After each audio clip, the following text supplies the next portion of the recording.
All right, we're live. Cool. Hey, everybody. I'm here with Misha Oplev. He is a concept artist, storyteller, and illustrator working in the concept art industry. Do you want to introduce yourself anymore? Or? Hello, everybody. Uh, glad you're here. And yeah, today we're going to be talking about storyboarding for visual development artists. I Yeah. worked for like Netflix, Jamie Fallon, Five More Sleeps. I worked for Netflix Gaming, Netflix Animation, EA. Did a lot of little animation shorts for Clash of Clans, Apex Legends, and mostly in the entertainment industry as a color key artist, storyboard artist, visual development artist, and visual advisor, and a Well, little bit of directions here and there. I'm a huge fan of Misha's work, and I'm very excited to watch his lecture today. So, Thanks, Christian. yeah, absolutely, dude. All right, so shall we dive in? I see some Yep. people are in here. Yeah, so today is I'm gonna hop very out good. for Okay, it's gonna be. cool, cool, cool. All right, so today is going to be a very cool day. Why? Because we are going to be discussing storyboarding. And storyboarding is a crucial part of a viz dev person in general.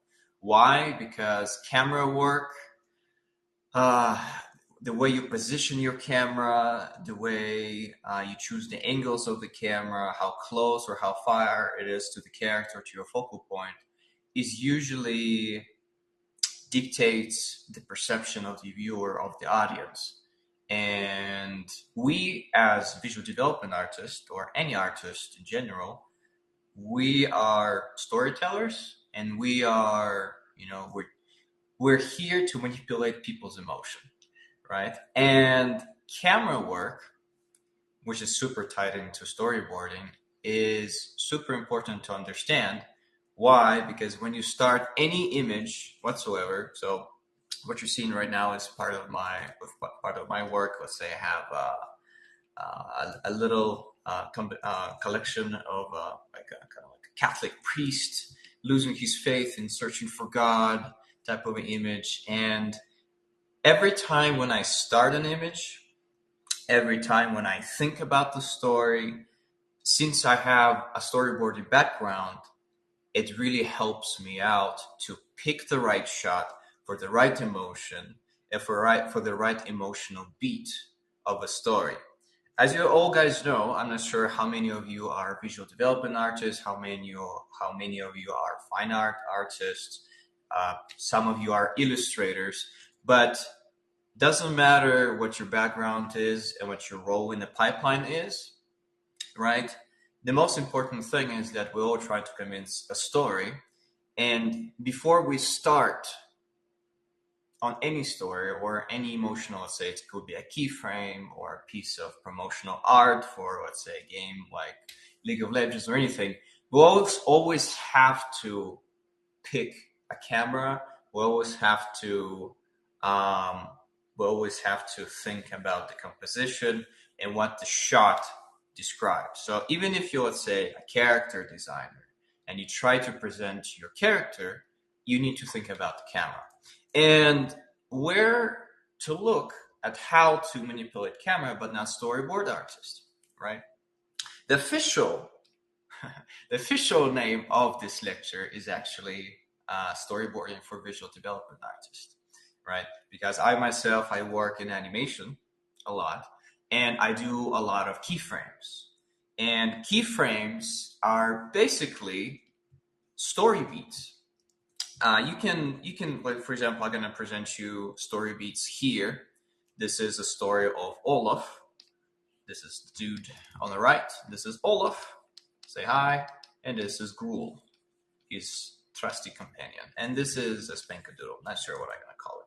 So every time when I start um, any keyframe or any piece of art or narrative art, right, I always have a whole storyboard in my brain that I play through, I push play, and I look for pretty shots and keyframes. So, for example, before I got to this frame, I was walking in the woods and, imagining like, what if this thing popped out of the shadows? What if this thing popped out of the shadows, right? And after I imagined all of that, I basically picked out a keyframe, right? And then I basically painted it, right? So we as artists in general, when you are thinking about painting any emotional moment or a story, you have to close your eyes, basically play through a little animation in your brain and press pause. Why? Because the thing is, if you're not doing that, right, you're not capturing a moment, you're capturing, a surrogate of a moment. It's going to be super unreal, very staged, and it's not going to have anything before that and anything after that. What I mean by that, when we're thinking of a painting, especially a narrative piece, right, we need to think about what was before the frame and what's going to happen after the frame. So, for example, if you look at this is not really a storyboard, but it's a keyframe, right? Or a mood board frame, you can call it whatever you want. But when you look at this, you always ask yourself, okay, what the heck's going on, right? So this guy is trying to lure this guy probably into a trap, but who is he? Where is it going to lead? How did he get here? So this moment raises questions. So that's good. That means the creator had basically a storyboard inside his brain and then picked up the right moment and captured it. Same thing here. It's like, why not make a firebug an actual firebug? And this guy stole an egg. Same question. What happened before? What's going to happen after? Right? What if a Viking with his dog slingshots himself into a giant one-eyed troll? How did he build this thing? What's going to happen after? Is he going to not get to the destination, or is he going to get to the destination? Right? Same thing here. What happened before here? Why there's a giant deer skeleton? Why is he going here? What's going to happen after? I really like this painting a lot, right? Because it is really tied into there's much more is going to happen next, right? So the story here is that the dog is being captured, right? And then the guy just woke up, right? Those guys kind of like, which they're about to hit him, and he just woke up. It's like, oh, what the hell's happening, right? The story is that this guy stepped on a stick. He's trying to carry away the sword. There's a little goblin here, hugging a little boot, right? Another goblin is stealing another boot. This guy is swinging. This guy is about to kill him. There's a bunch of goblins going, oh, he has awakened. And this guy is just pulling on the rope to take the dog away. And this goblin's like, trying to eat the dog, right? So again, this is a keyframe that is perceived as an illustration. But when I was painting it, I was not thinking about it as a static image. I was thinking it, again, through the perspective of a storyboard artist. There's going to be a next frame after it and a previous frame before that. And what I can do is I can play a storyboard in my brain, and then I can press pause on the right moment, right? When the goblin is raising his arms, for example, right? And I can press pause, and everything's going to be fine, right? And then if we continue on the story, the Viking goes forward, and then he discovers like a spider hut, and then in the spider hut he kicks in the door, and there's spider ladies trying to cook a baby. Horrible. What's going to happen next? Is he going to save the baby? Is he going to not save the baby? Again, story. What happened before? What's going to happen next? And as we can see, a few weeks later, the baby was saved, and now he's part of the team with the dog and with Olaf, and he's actually stole the sword from the guy as they are, chased by a bear. And again, same thing. When we're thinking about your story, think about a whole story before, a whole story after, just like a storyboard artist.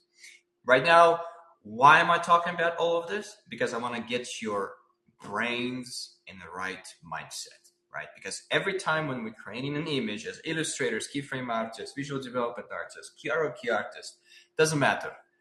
What we're trying to do, we're trying to capture a lively moment, not a surrogate, artificial, fake moment that is super staged. We're trying to capture live. And to capture live, you basically need to have a video camera or a storyboard in your brain. And if you have that, you need to train your brain to press pause, and when you press pause, it's like you pressed pause on a movie, and then you know what? The viewer really, really, really feels it when the moment is not artificial. There's emotion, there's something after and something before. And the story is pretty sweet.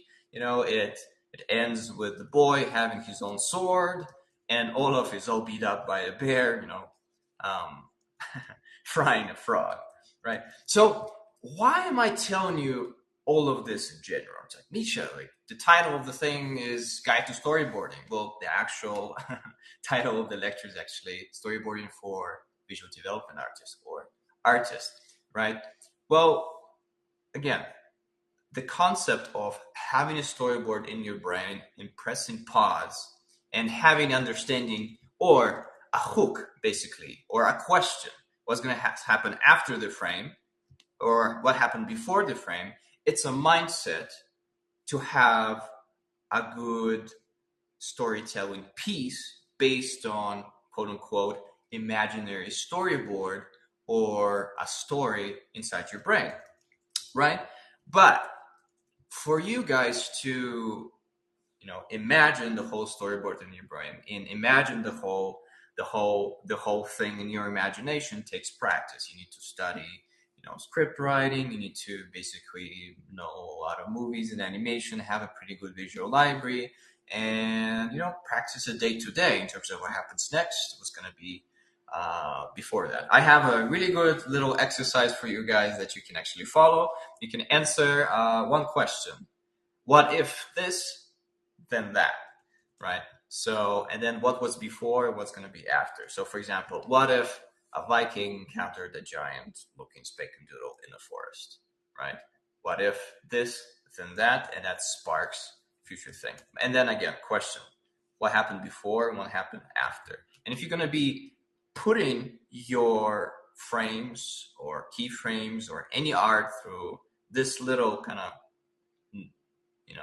narrative or questions, the artist is just going to benefit much more. But this is all mindset, right?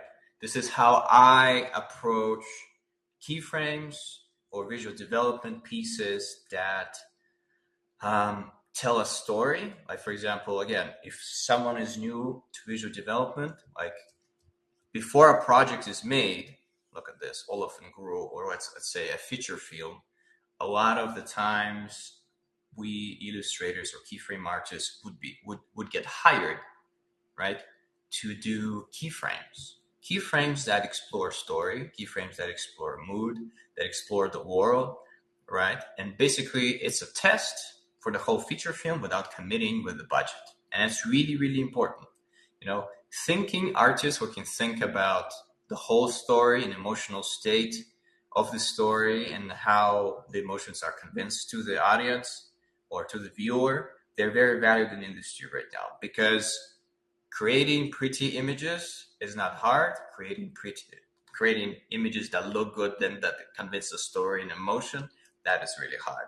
And one of the tools to convince an emotion or frame an emotion is camera, right? And today we're going to talk about a lot of storyboard principles that absolutely everyone should keep in mind when they're creating any emotion driven or narrative driven, or to be honest, any frame looking or illustration looking piece of art, right? Because storyboard artists, especially in 2D, well, most of them are in 2D. I know some that do 3D previous, but for the most part, everything is done in 2D.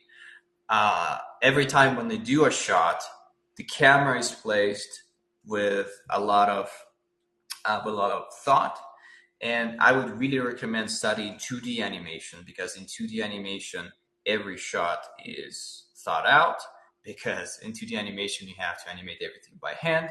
You have to commit a lot of resources. So every shot is there for a reason. You cannot take it away or add anything else, because that's the combination of shots that will sell the idea. But Misha, why are you telling me all of this? Okay, I'll explain a little bit later. But before I explain more of everything in the context, let's talk about storyboarding fundamentals and how we can use them in our own work, right? So I'm just gonna dive into shot types first. I'm gonna introduce you into Mr. Cameraman, right? Every time before you start, doesn't matter if you're a storyboard artist or you are an illustrator or an environment artist, right? Always think about your camera. The reason why I have Mr. Cameraman, because that's actually us, right? Every time when I'm creating a piece of image, I think about Mr. Cameraman, how far away he stands from my focal point, how close he stands to my focal point. And over the years, storyboard artists and cinematographers developed a certain language. And that language is, the language of cinematography. What is an establishing shot? What is a medium shot? We're going to all talk about it.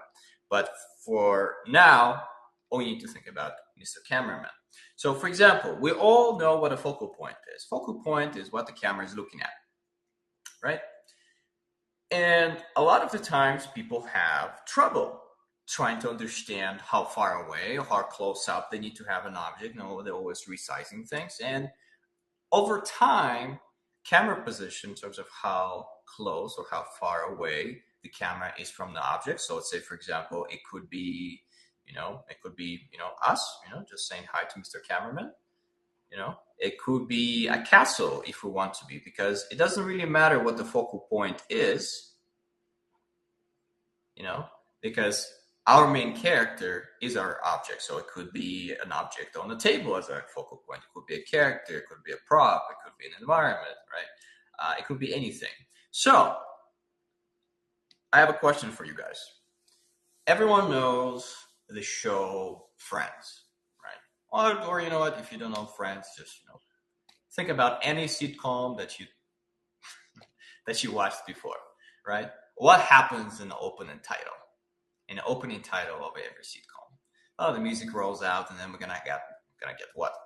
Probably an apartment or a door. In Friends, it's New York first, right? Twin Towers before they got destroyed, and then the buildings, and then we zoom in into a building here, right? So when camera is far away and we see a lot of environment and we see a lot of things at the same time, it's called an establishing shot. That's when camera, let's make Mr. Cameraman very small, right? He looks from super far away, so we see as much of the environment as possible. Let's say this is the focal length. Too sad we don't have the time to talk about different lenses of the camera, right? But the farther away the cameraman is, depending if it's a, narrow angle camera or wide angle camera, right? We're going to have a lot of environments showing. And establishing shots are usually used to show the place where the story takes place, right? So for example, we can have, the Dracula castle, and then we're going to have the Dracula castle. Next shot, we're going to have, let's say, the gate of the Dracula castle, right? Let's I like the example of a Dracula castle because I already have some examples of it. So let's make this like this, right? So what Mr. Camera sees here, right, is basically this, right? An establishing shot. Maybe a character riding on a horse to a castle. This is called an establishing shot to, again, establish where everything takes place. So for example, if you're doing your own little story, what you can do is like, okay, I don't want to paint, just vampire in the room. First, I need to explore. If you want to do keyframes, right? First, I need to explore the whole environment. So you'll be like, okay, how the clouds look, how the mountains look, how the terrain looks, how the castle looks in the context, and you're basically signaling to the viewer you are here and you are perceived everything in this context, right? Let's move our Mr. Cameraman a little bit closer, right? Let's say step 2, right? Well, actually, right here, So, what is this shot called? This is called a medium shot. A medium shot is usually when you don't see that much of an environment, right? You don't see that much of an environment, but you can spot out some detail in the character. You can spot out some of it acting. You can spot out maybe super densely, maybe it's emotions, but not really of a character, right? It's there to have a little bit of an environment and then a little bit of the silhouette of the character. So medium shots are good to, again, let's say you're in a marketplace and everyone is like buying fish or something in it, and you're walking through the marketplace exchanging things. Medium shots are really good for for that. And then we go to medium close up. Again, all those shots that we're talking about, those are just those are just names for the camera position in space for Mr. Cameraman, right? But there's also a lot of in between. So, for example, if the camera is going to be somewhere, in between an establishing shot and pretty close to medium shot, somewhere here, let's just for the sake of presentation, making it a little bit. So this is an establishing shot, and this is, let's say, a medium shot, right? And let's say if the camera is like not really an establishing shot and it's not really a medium shot, people is gonna call this shot a medium wide shot, right? Or a medium, like it could be medium establishing shot. To be honest, I've heard in storyboarding and in cinematography all kinds of names for all those shots. If you know, one, two, three, four, five, if you know 5 names, you can basically mix and match them, and the director will understand you, right?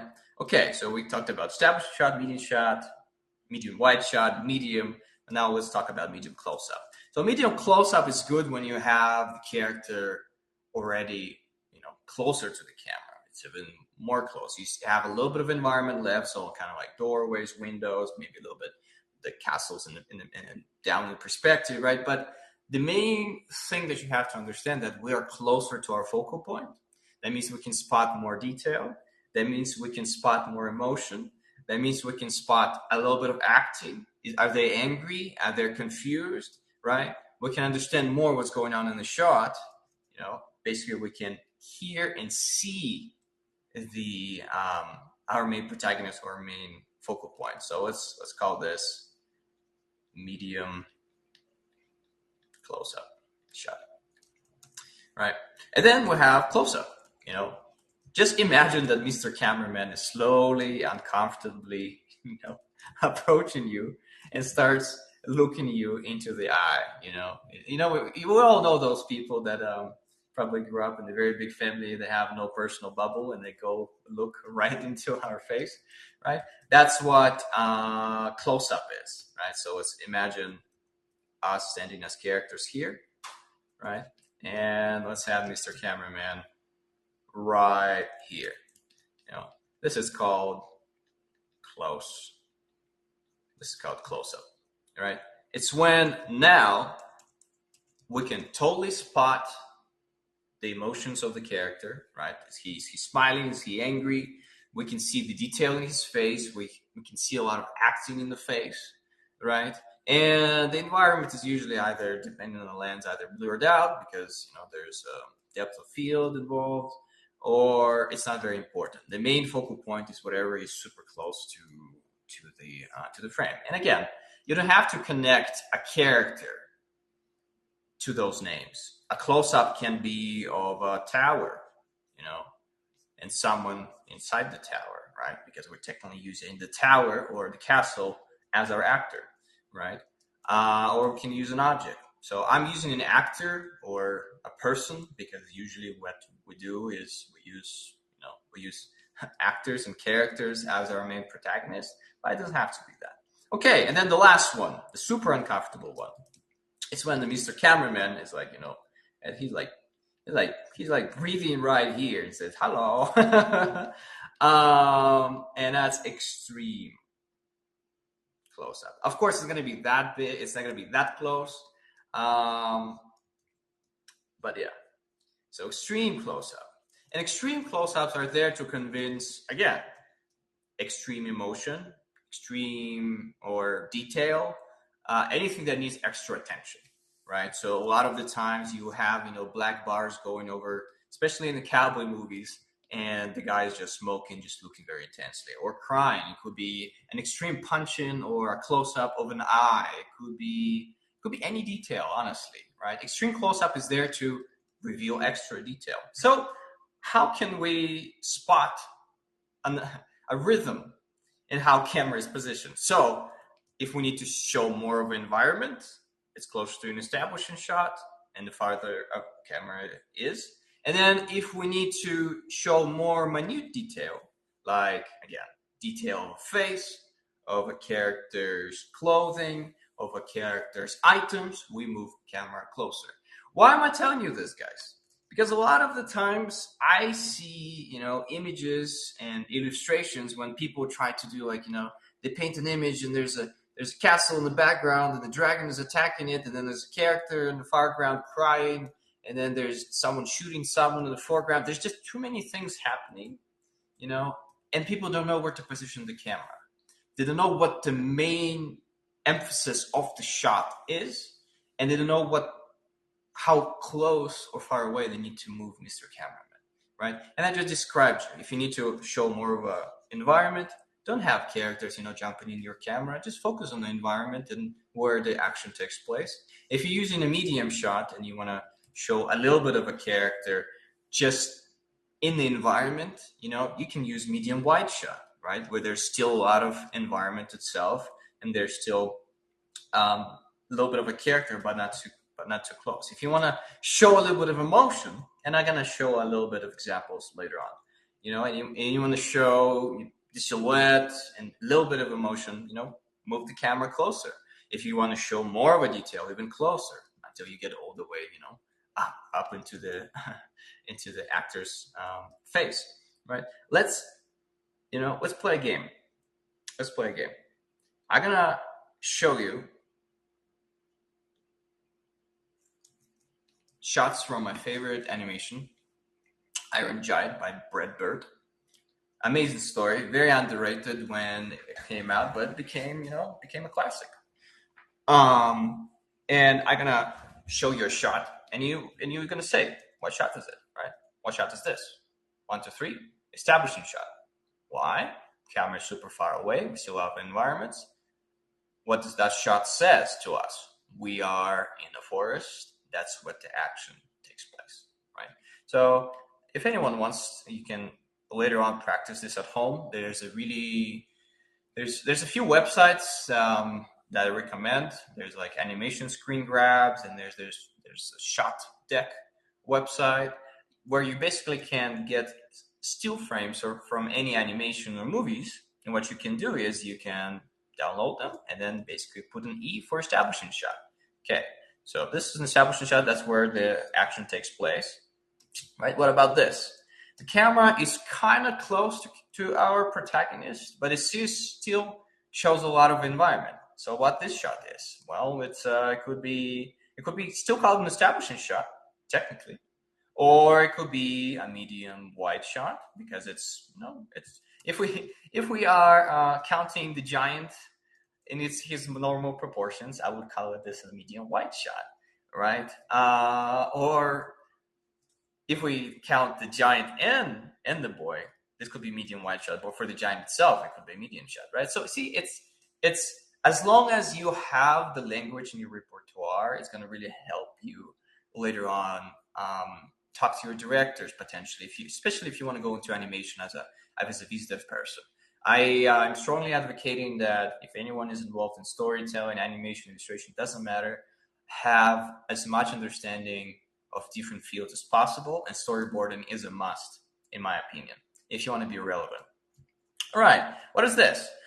This could be a medium close-up, right? MC, or this could be, this is a medium close-up. What about this? I think this is a close-up, right? What about this? Extreme close-up, right? What about this? Ooh, more interesting. Camera angle changed. And now we got to Mr. Cameraman also not only can move forwards and backwards to our focal point, that changes the perception and psychology of a shot and the emotion state of it, but also Mr. Cameraman can fly, right? He can either go up, and basically grow wings and look at the world from a bird's eye perspective, right? So that this is his legs, right? He's looking down, flying. Or he can also go down, and look from a worm's point of view. And sorry that I drew him like he's taking a dump, but those two shots are called bird's eye view and worm's eye view. And I'm going to talk about how it affects the frame later on. But it doesn't matter if the camera angle is high or low, we still can think of a shot that, what is this? I think this is technically an over-the-shoulder shot, OV. It's when you put the camera behind another character, right? But I will call it a medium wide. So a medium wide. What about this? This is, first of all, this is a bird's eye view. Just do this bird's eye view shot. And this is a worm's eye view shot. What is this? This is probably a medium shot if we're counting the giant as an actor itself, right? So this is a little exercise. And now, hopefully, when you're going to look at any piece of art, when you're going to be thinking about your own shots or your own frames maybe, or your own illustrations, now you can raise the questions in your brain, which is going to be, where do I put my camera? What do I want to do with my camera? Do I need to reveal more, or do I want to reveal less? Do I want to reveal more of an environment or less of an environment? This is like a starting point. I'm going to talk a little bit more in depth about it a little bit later. Hopefully we're going to have enough time. All right, so where's Mr. Cameraman? Mr. Cameraman, you're at. No, that's not you. Where are you? Here you're at. And let's copy paste that he can't fly, right? So again, Mr. Cameraman can go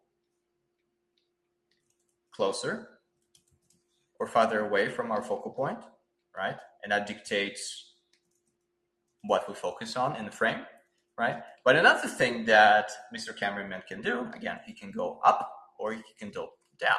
So for example, usually we go up to show how, high up the character is. So for example, if you remember Spider-Man frames, when he's just standing there and he looks down at the city, and then he has a bunch of cars going back and forth, that's a bird's eye view basically, where with the character super far away. Another thing that bird's eye view can serve as is just, as a aerial shot over the city, and there's going to be a bunch of buildings everywhere. But also, if we're talking about storytelling point of view, we can also have, let's say a giant's perspective, like in Iron Giant. So, for example, if we have a bad guy that is looking at our character menacingly, it could be like a giant Viking, like whoa, and our little dude is there, just looking. It's like, yeah, they're gonna kill me, right? And this is gonna be the perspective lines, right? We can convince how, let's put the character here so he looks more smaller.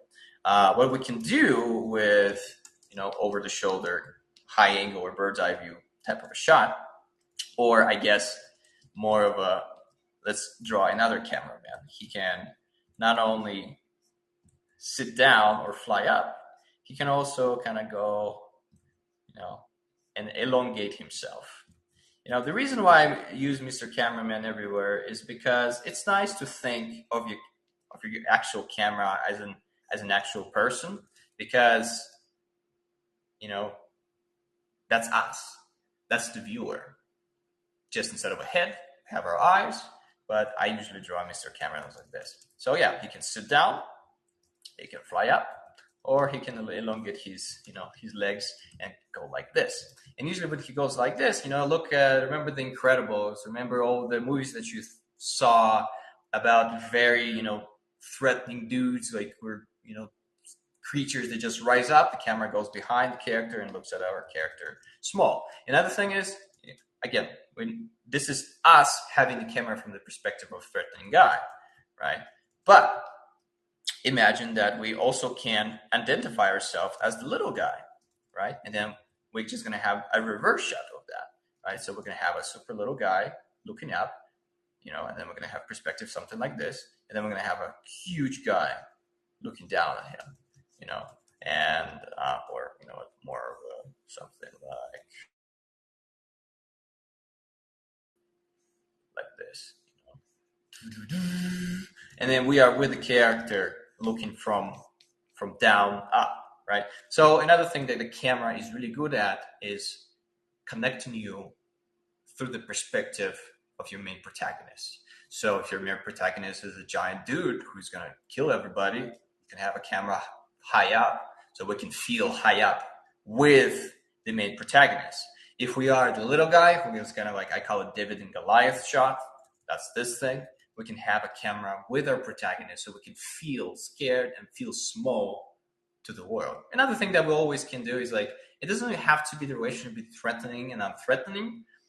It's just, again, camera, it's like, when you're talking to a little kid and you are going down to his level, into his world, you're on the same plane as he is, and you understand him more because, you're looking at everything through a baby's eyes, right? But then a lot of adults, they don't do that and they look down on the babies, they talk to them like that.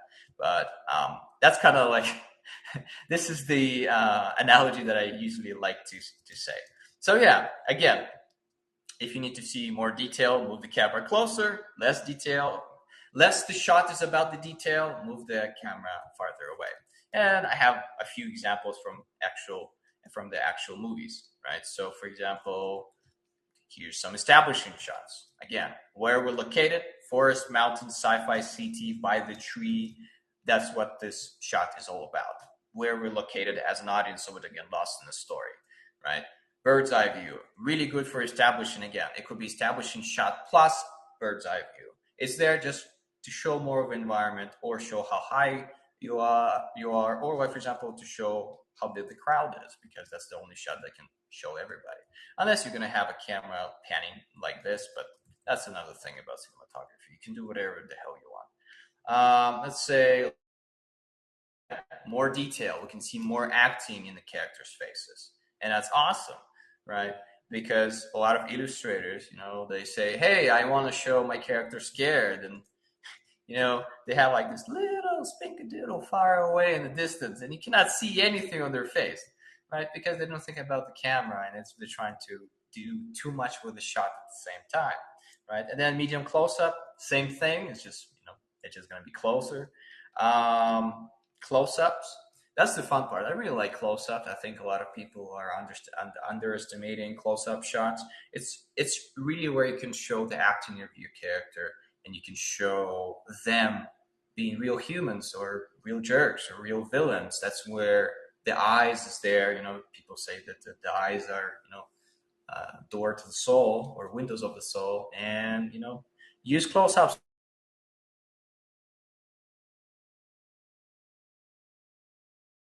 Close-ups enough, I think. And again, extreme close-ups, same thing. You have the eyes really, really, really, really close, and that's when you can just show extreme emotion of a thing. Yeah, those are the examples. And now I want to do final, advice on what to do and how to plan your shots. And then I'm going to do a little presentation. I'm going to give you an example how an actual storyboard looks and how it's pitched. This is just going to be fun. I'm going to be talking about my own project, but it's going to be nice for you to understand how my brain thinks when I'm creating one keyframe and what's going on in the back of my brain. Because again, I'm connecting all of this to this. If you're an illustrator or a character designer or anyone, in your brain almost like a movie. And if you want to make it good, if you want to capture this moment, it's like pressing on pause. And if you doing that in your brain, when you're pausing, you have to think, okay, what shot is this? And that's when Mr. Cameraman comes and swoops down and goes to the rescue. But before that, let's talk about layout. So every time when you think about the movie, and let's say you press your brain on pause and you're thinking about the whole story, what's going to be next, what if, then that, and what's before the shot and after the shot, you pressed on pause. So this is your imaginary pause button in your brain, right? And then you have some mountains, and so you have the main character looking, and maybe there's going to be a giant troll-looking guy, and all of this is in a forest, for example, right? What you can do is you can take your Mr. Cameraman, you can draw the layout as a Lego, so you can go, and then you can draw your Mr. Cameraman. And he's going to be like, all right, is he looking in this direction? Should he be, flying? Should he be sitting down and looking from a worm's eye with our protagonist that is looking at the giant? Is he gonna look from the giant's perspective and also be flying there, or not? Standing really, really high up, kind of like a Slender Man, right? So what Lego, I call it Lego table. What Lego table thing does it? You're basically building a movie set, and then you're placing your Mr. Cameraman there, and then you can be like, okay, I kind of want it. Let's say this is shot one. What you can do is like you can make an arrow, and do a little thumbnail, So the character is standing here, and then there's only feet of the troll in the frame, and it's kind of like this. And you can ask yourself, what shot is this? Well, this is bird's eye view, kind of like medium establishing shot. And you're like, no, I don't like this. And you can really, really fast. You can test out your ideas really, really fast, and it's going to be fun. So, yeah, again, when you're creating an illustration, think about questions. What if this and that? And secondly, what happened before and what happened after? Have a storyboard playing in your brain. So then when you press pause, it's not ripped out of context. It's ripped out of a whole story, a whole life of a character and a situation. Then think about the composition. So sorry, we don't have enough time to talk about today. We only have like 15 minutes left of the lecture, right? But think about the composition, think about the camera shots, do a layout just like a real director, and then do your shot. Press that pause button and paint it out with psychology of camera in mind. And again, there's like thing as Dutch angles. If you want your shot to be more dynamic, what you can do is you can have a dynamic horizon line like this. If you want to have, if you want to talk a little bit about composition, what you can do if you do an over-the-shoulder shot, and for example, you have a character's face really mushed into the frame, it's basically you saying with the composition that this guy has no breathing space. This guy is stuck. This guy is oppressed, literally, in a composition by another shape. But again, if you want to, talk more about storyboarding and not color and light, but storytelling and cinematography, right now I'm running a visual development camp that is absolutely free on my YouTube channel. And there's like 15 lectures on all of that, more in depth, right? But today is a special lecture just for Visual Next, right? Just to get your brains going, raising the right questions, and then if you answer them, then your illustration should.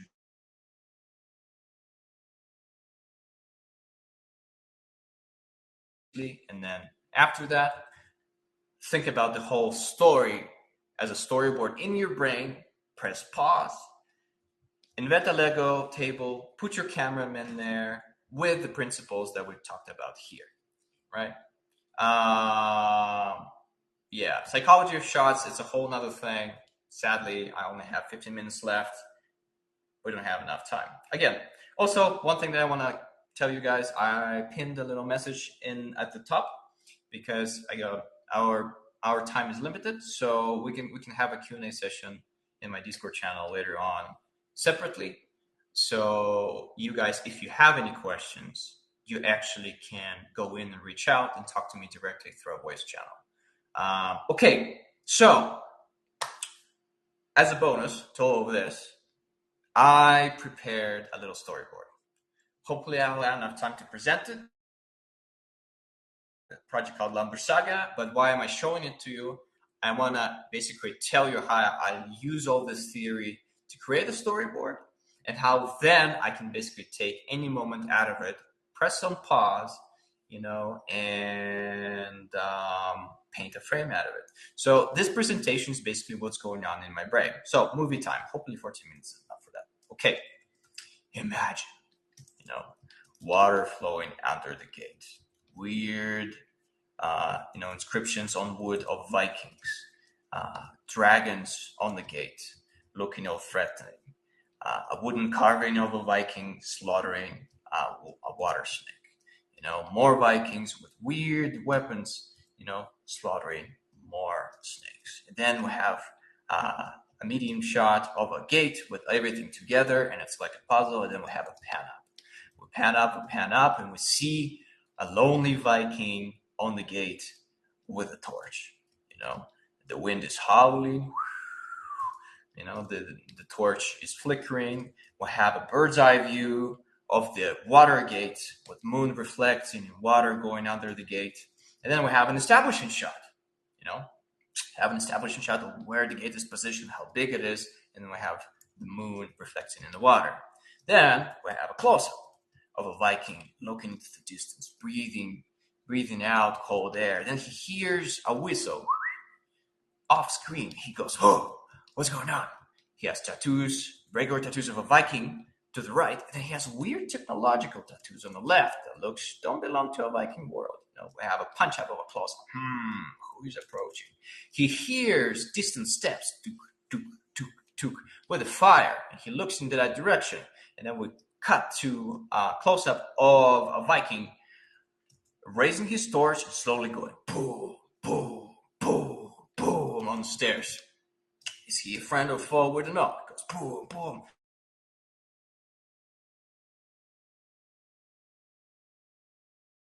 And he kind of smiles. Oh, takes a bag out, throws it down. Is there a head in there? It's like, what's in the box? But then the thing unfolds, and it's chicken with some bread still steaming a little bit, right?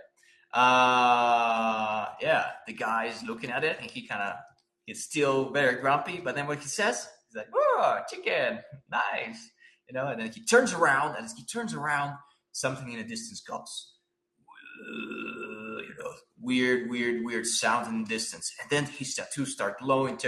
Basically, his ear is like a radar, right? And then we punch into this detail because it's really important to the shot, and we hear like weird monster water sounds, and then whoosh, the fire torch starts flickering. Something flew by it really, really fast, and then we see a shadow whoosh, with some embers from the torch going above the Viking. Whoosh. Shadows are. He looks, something reflects in his eye. He looks, he's like, oh, his tattoos start glowing. He looks in another Viking, his tattoos are also glowing. He looks up, and then he's like, oh my God, oh Thor, what's going on? And then the shadows goes from left to right. The torch flickers, and then he looks into the sky, and a bunch of silhouettes go from beyond the water over the gate, and he's like, oh no. This guy's like, it's happening, isn't it? And then he puts his eyebrows down, epic Viking music start playing, and he's like, all right, it's on. He takes his spear, puts it down, doing like a clink sound that it's on. He takes his Viking battle horn that is on his belt, takes it up, almost to his lips, goes, puts all of his might into the final blow to go and, inform the other Vikings on the other side that there's dangers coming. As he's about to go, a giant fish just, train wrecks him out of like guts everywhere, blood everywhere. The wall is half destroyed, and the blood splatters on the guy's like, what's going on? And then the only thing that is left is the leg standing, and everything is destroyed. And they go splat, and then a hand lands with the battle horn in front of the camera. Depth of field a little bit different there. All right, and then the Viking is like, all right, my friend just died. Things just got real. He throws away the torch, picks up the horn from the hands of his dead comrade, takes the chicken because Viking world is brutal. You cannot waste food.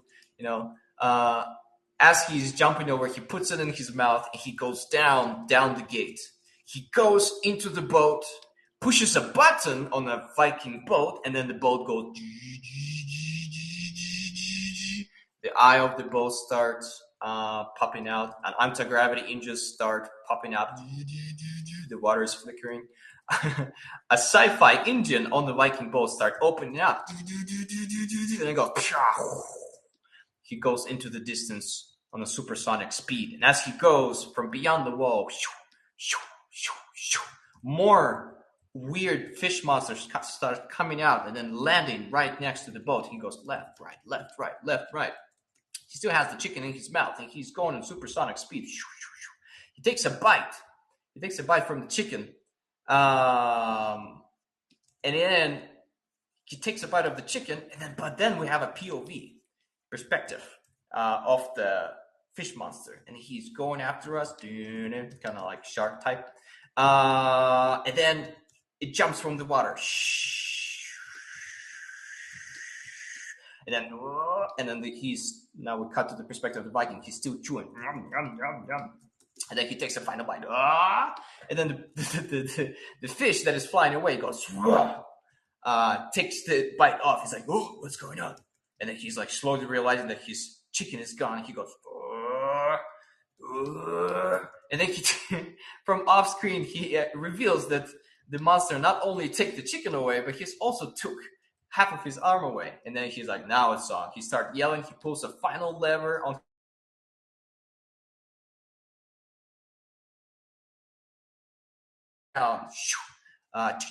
sound coming out of it, and then turbo, Viking turbo, and then the boat goes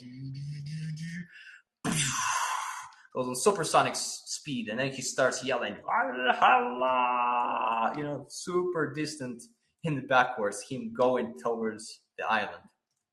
Next shot, a bunch of Vikings sitting by the fireplace, discussing stuff, and embers coming from far away. He's like taking the fish towards his face, and then he hears a distant noise. Walla. He's like, takes the fish, and then it's probably nothing. And then we cut back to the action. The fire is, it's burning in the turbo, and then he's actually frying, cauterizing his wound of his lost hand. And as we do that, we cut to him, holding the hand, frying it. Super beautiful. It's like, whoa, yo. He takes it down. The hand is still steaming. He takes his horn, and then he starts, doing do. He puts it down, and then he says, "Fish are coming!" And with the voice, we're panning away, following the echo of the voice to the Vikings that we saw in the midsection, right? And now those guys heard him, and then the guy goes, "Oh!" And then the moon reflecting in the eyes. They slowly stand up, and one by one, their tattoos start glowing. And then a whole army of Vikings in the background also start glowing. And then we cut to black. And the title is Fisherman Die at the end. Ta-da! So, yeah.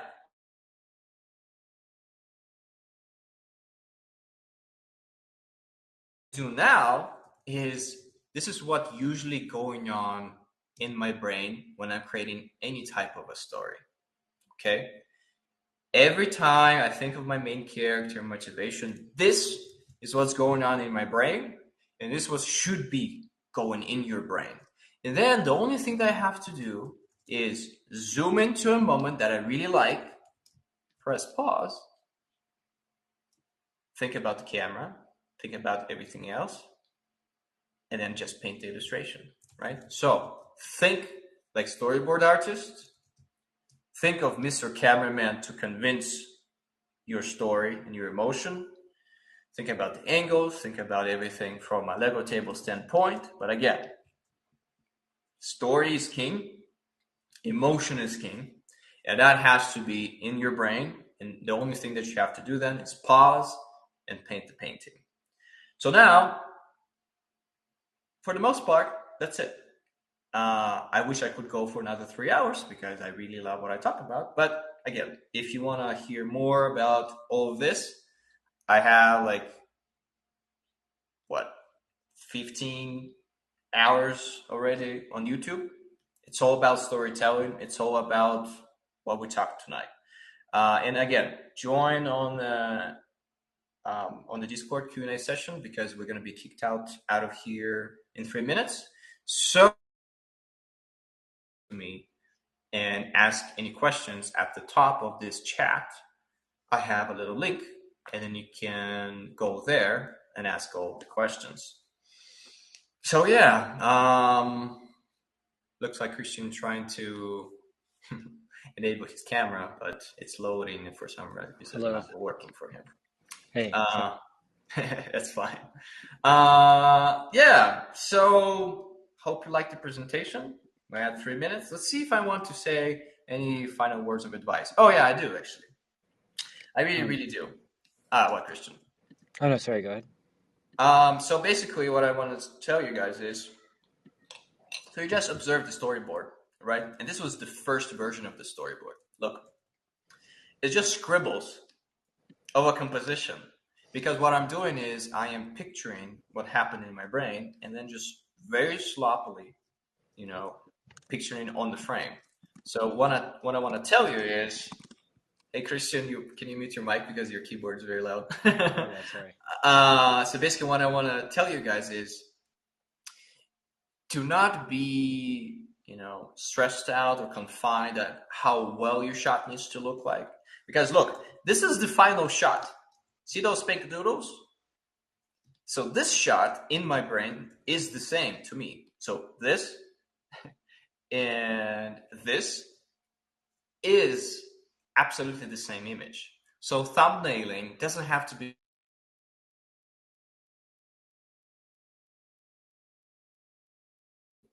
And don't be super precious about it, because idea and emotion is the most valuable thing. How to execute it later on and how to actually put it to life, that's a whole other deal. Don't worry about it, But just from these doodles, see, that's him biting the fish. It's absolutely horribly drawn. But for me personally, it's enough information that the story is there, emotion is there, and then making it all pretty looking is not the hard part. The hard part is picturing the story in your head, pressing pause, having something to say, and have a core emotion behind your story. And that's when you being the best version of you, knowing what you're all about, what your philosophy on life is, because again, art has to be a representation of you, it has to really, and if you're not going to put yourself into your characters, if you're not going to speak through them, and if you're not gonna connect to your art personally, your art is going to be nothing but pretty images. There's going to be no soul, and it's going to be a surrogate art. It's going to be unreal, it's going to be staged, and it's just not going to be you, and don't do that. So yeah, this is it for tonight. If anyone liked the lecture, you can check out a lot of things and join the free visual development art on YouTube, or you can go and click the Discord button in the description for a Q&A session. I have a separate voice chat in there that's called Vision X. Since we don't have time for questions and answers, please join. And this was Misha with you tonight. hopefully this was useful or at least entertaining. Skål, stay hydrated, and thank you for attending the lecture. That'll be all it for tonight. Goodbye. Thanks, Woo! Misha. Yay, Hey. yay.